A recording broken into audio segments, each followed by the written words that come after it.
Well, Rob, since October 2019, I know that it's been your quest kind of to get back to this position and be sitting up there. Just talk to me about how it feels to be just days out from the big fight. Has it though? Has it been my quest? Honestly, since the loss, I've been just focusing on the journey and focusing on just taking each fight as it is. And I was enjoying it. I wasn't thinking of I can't wait to, I have to get back to that title shot. I have to get. That's why throughout the procedure, it was people asking me, "You don't want that title shot," or they're saying you don't want it. No, I did want it. It's just it wasn't something that I was fixated on. I was working on things. I was working on myself. I was working on the game, and I was enjoying the process. So. And I know all roads lead to Rome, sort of thing, right? So as long as I'm winning and getting better and enjoying it, I'll get here eventually. And I guess, how do you think the Robert Whittaker sitting up there compares to the one that sat at a press conference when you guys fought the first time? This one's much happier, right? This one's much. I'm just enjoying it. I'm enjoying it. I feel, I'm a much happier person. I realised that if I didn't enjoy the process and the road that led me here, I was not enjoying half my life because I spent a lot of time training and fighting and in fight weeks. So it's a job, and I'm enjoying it. Do you feel like that first fight was more of a mental thing that things played out the way it was, or do you think that it was more physical stuff you could have done differently in the cage? A bit of both. One affects the other really. There were a lot of mental things I think. I got sorted post-fight, but that I couldn't quite deal with until I had that L. But and those mental changes stimulated the physical changes that I've made in the game and in myself.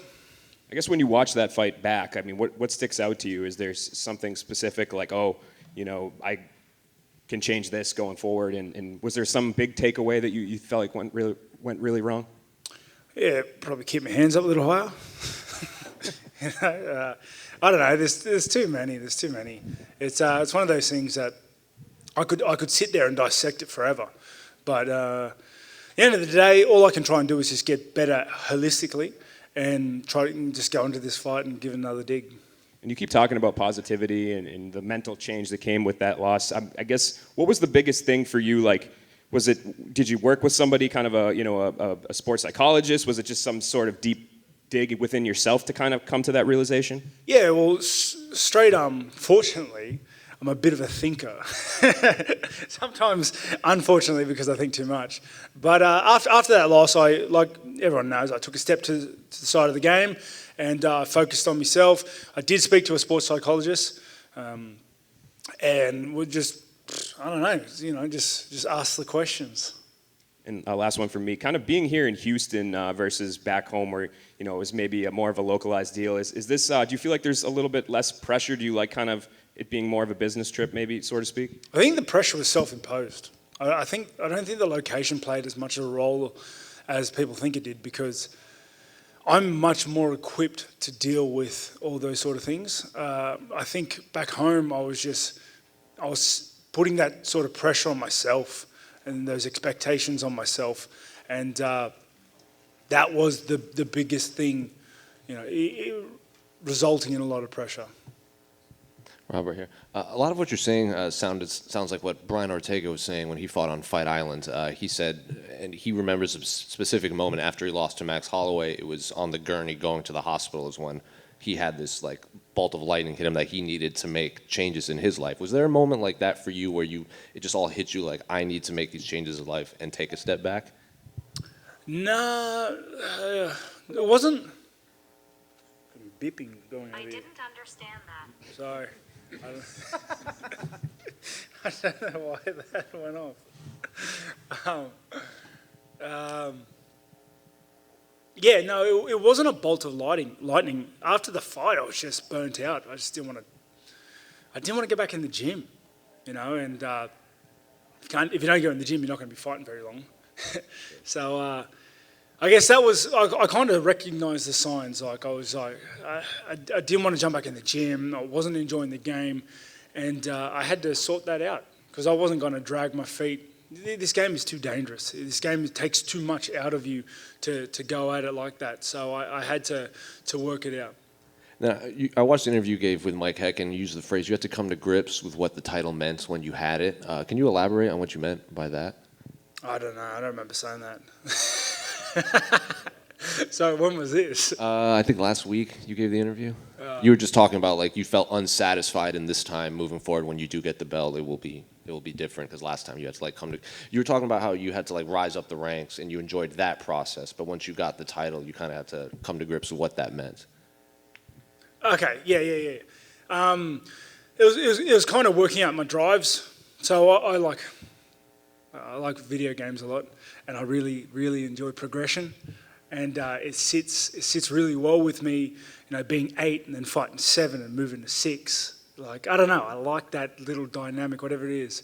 That's not saying I want to go back down in the rankings to work my way back up, but you know, it gives you a real easy sense of progression. Like, you know where you're going. Whereas once you hit the top, I kind of didn't have that. And I don't think, it's hard to say, I don't know how much of that annoyed me or whatnot. But I do think something had to change at that point. Something had to change, like the drive or the satisfaction in the process. Something had to change, and the change was not made before that fight.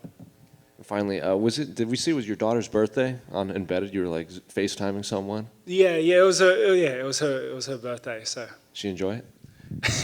So before I left, we celebrated her birthday then. Because she was 3 turning 4, she didn't realise it wasn't her actual birthday, right? It's an important year. So we changed it. We changed her birthday. And then we were telling I was telling my wife, like, don't tell her happy birthday again, otherwise she's going to think she has 2 now. And she did anyway, so now she has 2 birthdays, and that's how it is. Like little girls, you know. Might come back to bite you next year then, right? It'll bite me for the next 50 years. Rob, you said you've set yourself free from fear or doubt. What have you done differently in this build-up, and how has your week been here in Houston? When did I say that? Oh, probably last week in another interview. Yeah, did I say fear? I feel like, did I say fear? I'm not scared. Doubt maybe. I don't remember saying that either. When am I doing these interviews? I guess moving forward, you take confidence in the training, in the camp, and the work's been done. I have great confidence in the work that I've put in, and that alleviates any doubt that I have moving into this fight. I know what's waiting for me after the fight, regardless of the win or loss. And, you know, I know why I fight. I know what drives me, and I'm very satisfied. I just want to get in there, make a very good account of myself. And, you know, if I get in there and I execute my game and I do everything that I work towards and I give the best performance that I can give, yeah, I'll be a happy man. And what will you do differently this time, and how important will patience be? Well, that's delving into secret territory there. Honestly, it's hard to say. It depends how the fight plays out.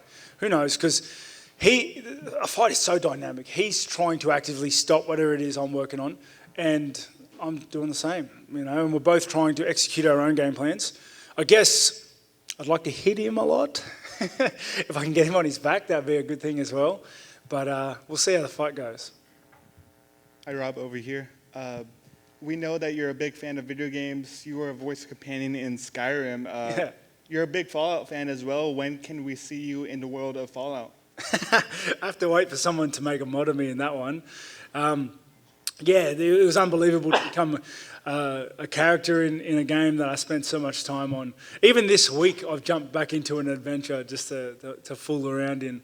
And yeah, it's a lot of laughs. It's a big thing. And another one for me, from Fallout, you're a big fan. What's your favorite 50s song from Fallout? Ain't that a kick in the head? It's a good one. Hey, Robert, just over here. What's it been like training with Johnny Lewis? Did you bring him in for anything specific? For example, is his counter striking? Oh, he's just got a good head for the game. You know, he's nurtured so many champions. He's just got an aura of confidence and I don't know. he's just got an aura around him. His personality is contagious, and to work in that environment and to have him mentoring and giving feedback, giving tips on how to change things just by the slightest margin to get so much more out of it. Yeah, I've had a lot of good work this camp. Did you bring him with you? No, I didn't. Ran out of corners. But plus, I don't think he likes traveling too much now. It's one of those things. One more. What do you make of Josh Emmett? People want to change his nickname to the Fighting Falmer after Skyrim. Say this again. Josh Emmett, fans want to change his nickname to the Fighting Falmer based off of the Skyrim character. The little deformed elf dudes. The Blind Goblins. Why do they want to do that? I guess they think he looks like a farmer.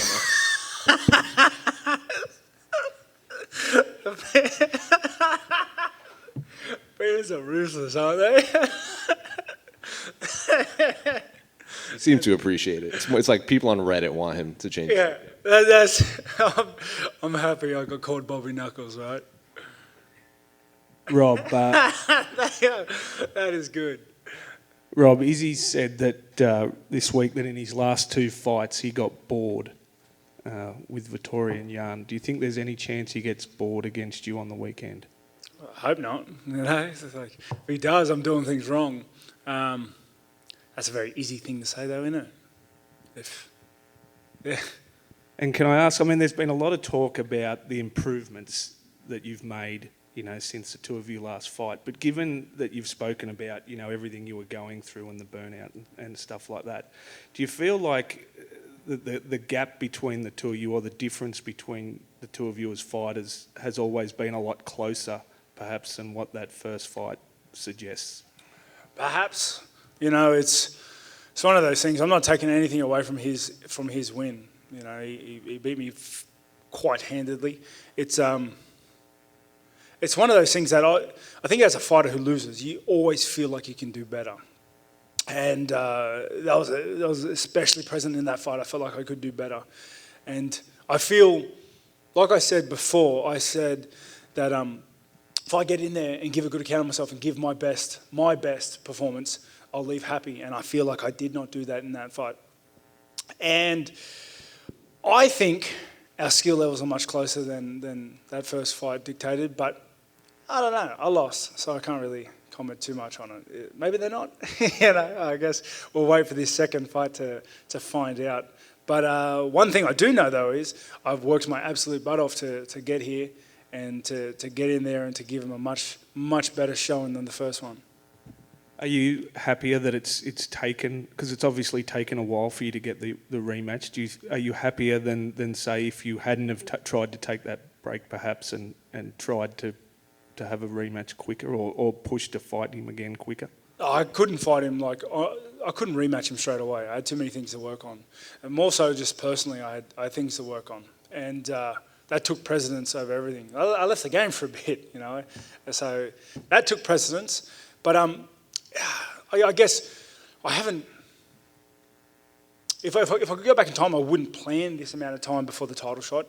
I certainly would have fought last year, hopefully. It's one of those things that just kept getting pushed back. But it is what it is, and here we are.